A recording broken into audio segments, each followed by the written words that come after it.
To hagane ka janmit ka senjuk ki rang ba chnong Ribhoi district ngisim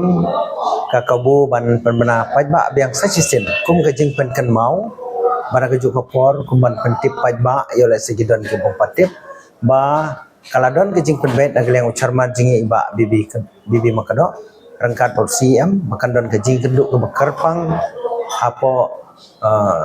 Ribhoi district central library jongi haga khat tarik haga por siphosteng tena markata niwer ya baro kirang ba chnong jong kadong Ribhoi kentup ya kis right ki lengdo right badru ki hima ki ba don ka jingya dei ki ba don ka jingya trelang rekat bat kinong chnong kadong Ribhoi rangkat ru ki noelam khun samla jong kadong Ribhoi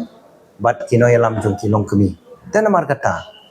dakane ka jingkarpat ni khot ni wer pajba ya baro ban simthia na ka benta ban wan hagate gesi hagapor ko biang hagate ge jaka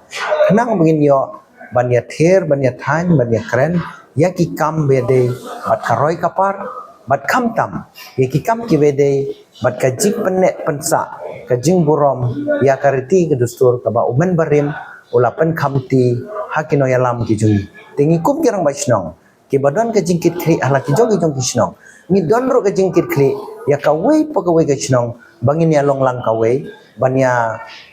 rap lang iwe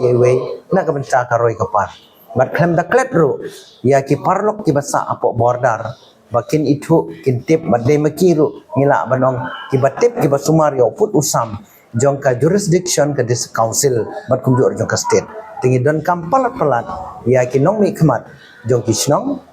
jong ki raj jong ki hima bandon ke jing trelang bangin long ki atiar ken ban feedback lani ki ban aya ke jing pentip ke batikna ya ki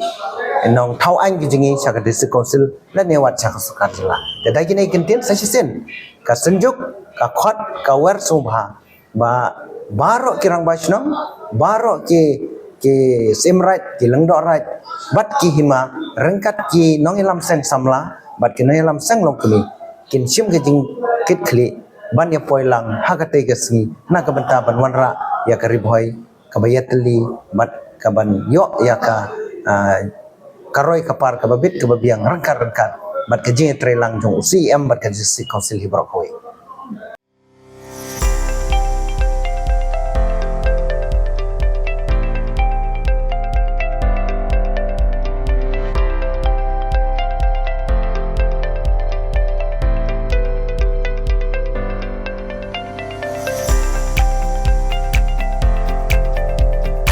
Citizen first is our motto.